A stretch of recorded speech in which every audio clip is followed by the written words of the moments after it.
Give me a whole lot of idiots, whole lot of idiots. Whole lot of idiots. Right there, right there. Listen good. He's not supporting you. He's not who he pretended to be, but you still want to maintain that relationship. You are 23. There are a whole lot of idiots between you and forever after. So back to Sirach 6 and 9. Sisters, you meet men like this. In order to get, give me some words. In order to get the cookies, can I say cookies? Is that an okay word? Or the vajayjay, we're going to promise you the world. We'll say, you want the moon? I got you. You want to go to Istanbul? I got you. Knowing damn well I work at McDonald's. I can't get you nowhere. But I'm going to say anything I can say to get you. So there's a whole lot of idiots in the world, and you women, because men will promise you the world. Read that again, Sirach 6 and 9. Sirach chapter 6, verse 7. If a man says, I got $1 million, you want to see the bank account. There's nothing wrong with that. Can I see the bank account? You tell them you got all this money. If I say I live in a mansion, you want to say, hey, let's drive by your house. I don't want to go in. Let's just go by it. Let me see. Go in, come out. Okay, I know that's yours. All right. So later on, when I get to see a little more, read that. Sirach chapter 6, verse 7. If thou wouldest get a friend, prove him first. We must read this scripture every week about marriage. Prove him. Women, we will promise you the world, and we don't. We could barely rub 2 dimes together, okay? You got the one brother. He says he's a great, what is he? What was the job? The real estate agent. He's the most famous in the world. And the sister goes out with him. Let's go courting. She looks at his shoes. They're run over. He can't even afford a watch. He has dirt stains on his shirt. She says, I'm hungry. He says, okay, there's McDonald's. Go on in. He didn't have enough money to buy her a Big Mac. But he's a real estate tycoon. You women got to prove people. You better look at his shoes, look at his hair, look at his teeth. If you're making big money like that, you're going to have your teeth going to be straight. Your shoes going to be shined. Your shirt going to be tight. You're going to have an Alexander's T-shirt on. Remember Alexander's? Damn.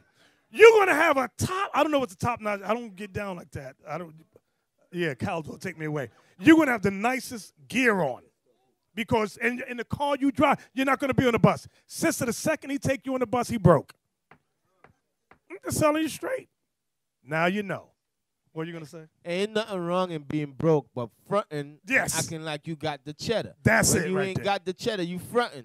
Stop fronting, brothers. You understand? And listen, that's another word Jake make up. You understand? Fronting. Why you fronting? You don't get it. And That's you it. don't get it, you don't get it. Some sisters, they okay with that. They don't mind building a future with you, They don't mind doing that. And exactly. Give me that in 2 Timothy 3 and 6. But I'll tell you, women, this is what we always look for. Now, I'm just saying we in general, not that we all do it, but there's some brothers in here who are new, and they still have ratchet ways. Read that. The book and some of your sisters, you're new. Actually, some of you are not new, but you still have ratchet ways. 2 Timothy chapter 3 and verse 6. For of this sort are they which creep into houses. Ratchet men love to creep into the houses of ratchet sisters. And lead captive silly women. Lead captive silly women, dumb as a rock. Go ahead. Laden with sins. You laden with sin, I'm laden with sin. Led away with diverse lusts. And you filled with lust, and I sense all the lust within you. So I'm going to get you. Give me Sirach 25:22.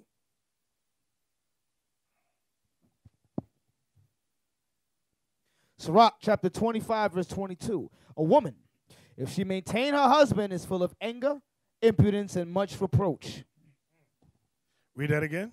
A woman, if she maintain her husband, is full of anger, impudence, and much reproach. Now we're going to visit that again. Give me Sirach 7, verse 26. Sirach 7, verse 26. Sirach chapter 7, verse 26. Hast thou a wife after thy mind? Forsake her not, but give not thyself over to a light woman. When it says light woman, it means evil and or stupid. So you brothers, you see the big butt and the smile, that girl is poison. You know she's dumb as a rock, and you're going to pay at the end with that woman. You know she's dumb. her light go off at 3 in the afternoon. She's clueless. But you want to get with her because she got perky breastises and a booty. You can set a lunch tray on it, and it will rest. You like that thing. But she's dumb as a rock. What would you do with a brain if you had one? Having kids with a dumb woman means you're going to have dumb kids. How much is 1 + 1? 5? You 7 years old, you ain't figure out this. How much it is, Shad? 21. You stupid. You just stupid. That's when I get married a dummy. Give me that scripture. Give me the video, Zaire clowning. Now, I want y'all to pay close attention to the man in this video. He's somewhat funny, somewhat humorous. Humor can sometimes be used to deter you from the truth. Sometimes. Just pay. It's called Z-A-I-R-E. Clowning. It's called. So in the court, this guy makes everybody laugh. But you got to listen closely to what is being said. I'm going to stop the video to see if y'all paying attention. I already gave you a clue to look out for, so y'all might pay attention. I shouldn't have said nothing. Get Romans 7:24, Captain of the Army has sent me this. I thought it was funny. To show you how Jake used words.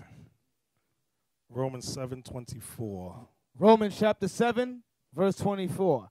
Oh, wretched man that I am. So we changed that word wretched to ratchet. Oh, wretched man that I am. So you got it?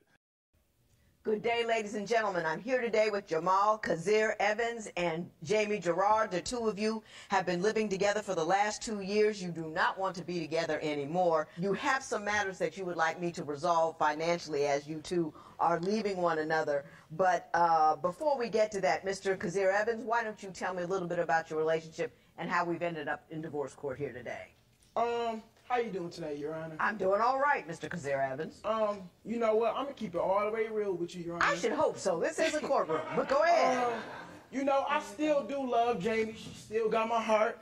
I still care for her, and I wish I could save this relationship, but it's pretty much a wrap. You know, it's on the rocks, and it's pretty much over because it's a lot of issues that we have to deal with, especially her issues. And honestly, Your Honor, I wanted to know if you could possibly do a court-ordered mental evaluation because I think the girl crazy. Honestly. But Mr. Kazir Evans, there was a time I could do that. I cannot do that from divorce court here. But let me ask you, why do you believe she needs a mental evaluation? She crazy. Your Honor, she crazy. She got a nagging problem. Every time I come in the house, why you doing that? Why you doing that? All this type of crazy stuff. So it's like, I can't take it anymore. I just want Can you give me an example of crazy? Yeah. Oh my gosh. Just one story. Well, number one, I could leave a shoe in the middle of the living room, and she act like it's World War IV or something like that. Why you leave a shoe in the living room? I'm like, okay, just pick up the shoe. Gosh. You know, why you leave the toilet seat up? You know about the toilet seat.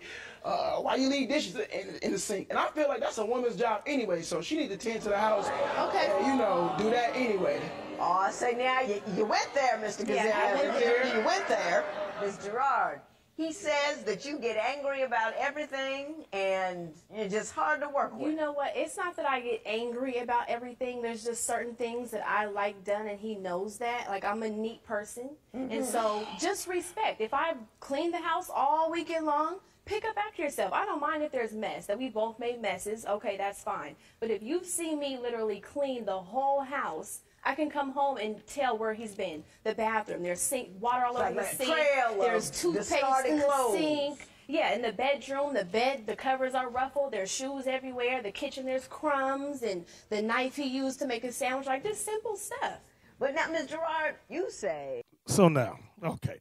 I just want to touch on that for a second because we get a lot of emails and phone calls, women complaining about nasty men. Sister, let me tell you something about men. We are not the neatest people. Now, as children, we're forced to be neat. Your mama, y'all know your mama used to beat you, fix your bed, dude. But now we grown. We don't want to do that no more. You there. I'm going to tell you straight. Now, when we tired and we come home from work, your brother's bear witness with me. The first thing that comes off when we enter the house is our shoes. They will be kicked wherever they go, they go. Then the next thing, depending on the weather, will be either a jacket or a shirt is coming off. That's number 2. The third thing that's going to come off is our pant. That's coming off, depending if there's no kids in the house. Pants coming off. After that is the T-shirt. After that is the drawers. And after that, maybe the socks. Some brothers like to sleep in their socks. I don't know. But you're going to see that trail. Up this way, he went right over. This is how we are. Now, if you got a man who's very neat, and he folds his socks and folds his, you better check his spirit. Something ain't right with that dude. Y'all remember that movie, how does it go? Spike Lee made a movie. She gotta have it. There was one dude that would fold his underwear. You remember that dude? Crazy as hell. He would fold his socks. I said, this dude is a mama boy. Something wrong with him. Men don't do that. I ain't folding nothing. So go ahead. Play on. Your phone all the time looking for you. Exactly. Tell me about that. It's a controlling thing, I think. I can't go to the store, beauty supply, pick up a few things without him calling me, texting me, like, where are you? When are you coming back? How long is it taking you? Why is it taking so long? So my whole train of thought is off. Now I'm stressed out, trying to rush back for no reason. Are you blowing up her phone? And it's controlling. He wants to know where I'm at. He wants to know where I'm at every moment. Why are you so concerned about her constantly whereabouts? call her phone. I constantly call her phone. Because she's sneaky. She put the S in sneaky. Number one, she'll never want to spend time. She always want to be with her little ratchet friends. So whenever she with her friends, I call her. Oh, she don't want to pick up the phone. She never pick up the phone. She say she one place over here and she all the way over there. It was a few times I caught her in a lie. She said she was going to run an errand to the store, and lo and behold, she with her friend. So, yeah, it's a reason why I be calling her. And I Is feel her friend her a friend. guy? Is it? Oh, my gosh. It doesn't even matter. It doesn't even matter. Is it a guy? No, it's not a guy. But in his mind, it's Well, always why are you a guy. worried? It's always a guy. I mean, she's very beautiful. I can see why you might be a little jealous.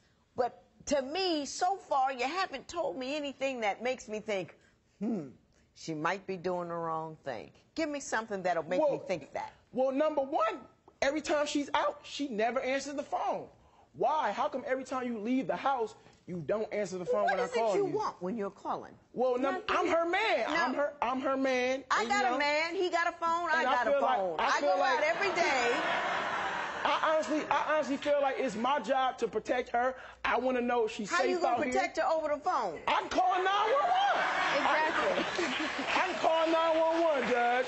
I'd call 911 easily. I want to make sure she's safe out here in the streets, So we don't believe you, right? You know that doesn't make any sense. That's the truth. You're not making her safe by calling her on the phone. There could be a man creeping up behind her. She's busy talking to you.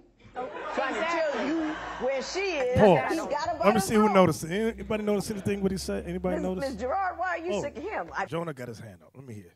I'm going to give it to you in a minute. If Jonah don't get it, I'm going to give it to you. Why is he not with her?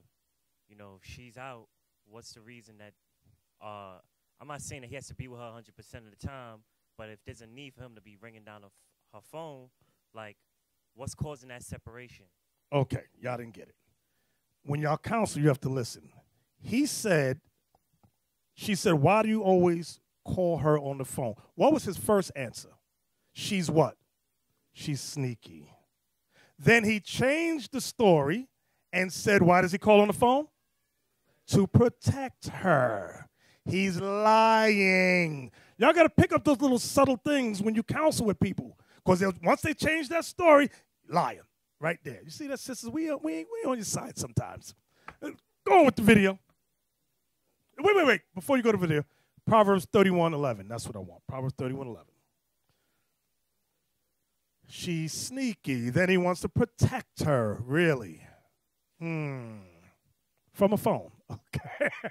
Go ahead. Proverbs chapter 31, verse 11. The heart of her husband doth safely trust in her, so that he shall have no need of spoil. Spoil goes into her being dealing with another man. That's what it's going into.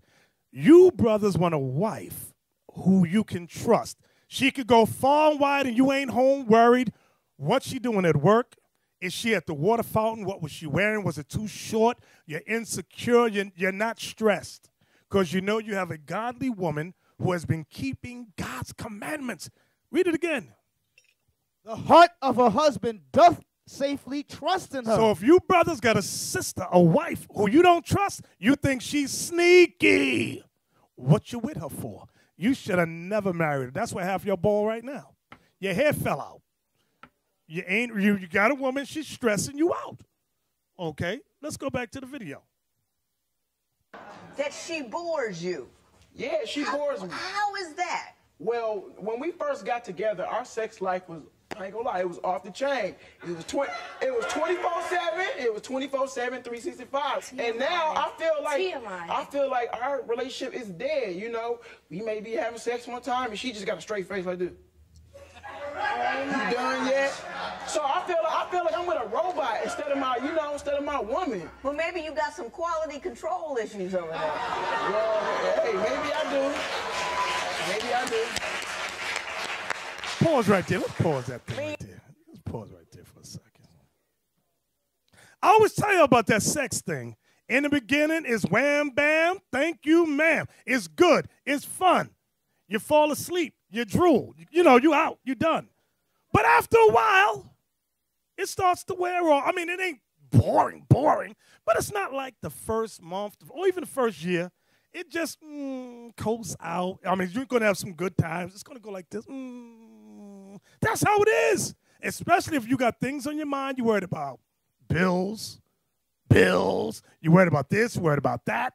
It ain't going to be bam, bam, Star-Spangled Banner, whatever. I hope y'all understand that thing.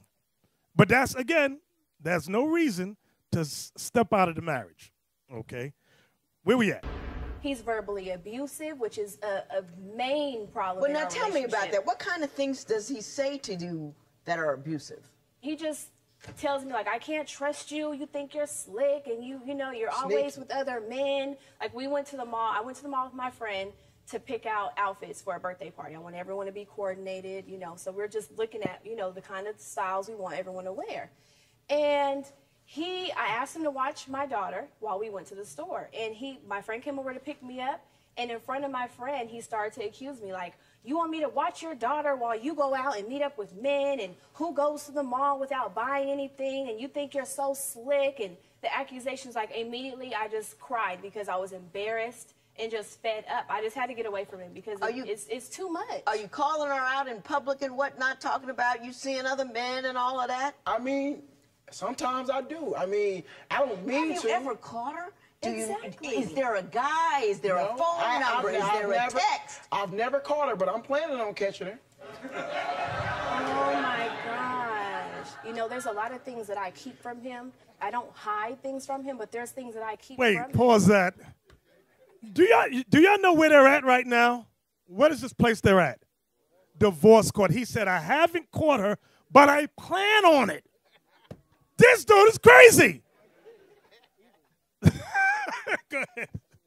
I keep from him because he's so negative and unsupportive. Like, I have an organization that I'm starting up. My sister has earrings that she makes, a business that we're trying to get started, and I don't tell him because everything's negative. Oh, you want to use those earrings? I think she should use these, and I don't think that's going to work. And I just need somebody supportive. So you're starting a whole business, and he doesn't know anything about it? No, I mean, he knows things about it because I told him the initial ideas. And just from his responses, from what I've told him, it's like, why even tell him anything else? Like, he doesn't trust me, he doesn't believe me, so why would I invest any more into someone who's so...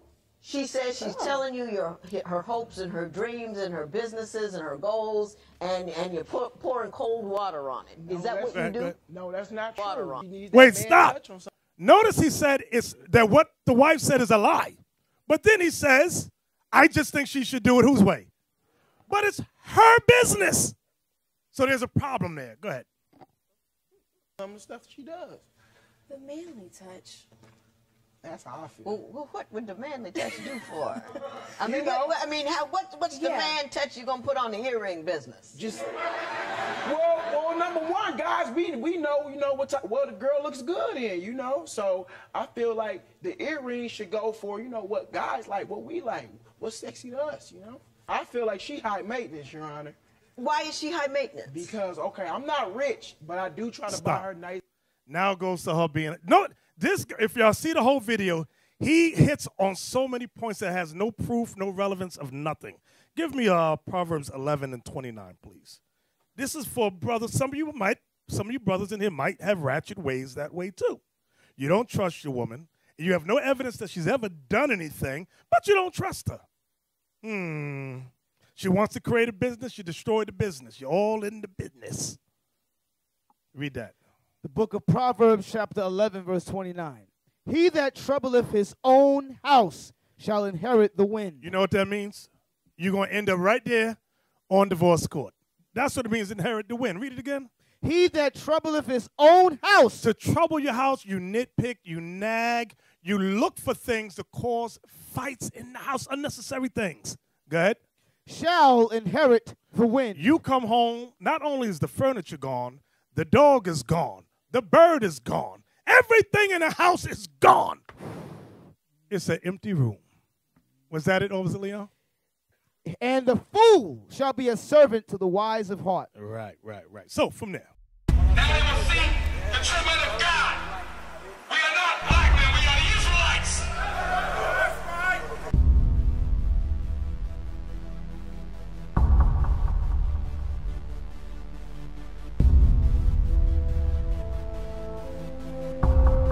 Take care of us. Take care of us. And our children too. And our children too. We have repented. We have repented. How about you? How about you? People want to know who's the king. O nation of Israel, it's time to return to the Father. O nation of Israel, it's time to return to the Father. Now why they trying to make it so hard to serve God? And why when I say that I'm a Jew it sound odd? For years I've been walking around saying that I'm a black man. I ain't saying that no more, it sounds wrong, man. This is Bishop Nathaniel of Israel United in Christ. Please subscribe to our YouTube channels. Stay up to date with our latest events, music, and classroom lessons.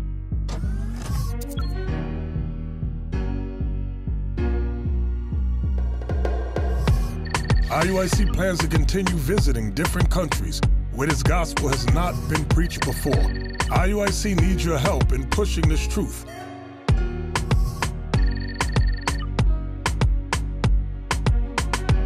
So join us. Subscribe to our Instagram, Facebook, Twitter, and podcasts, and stay up to date with us.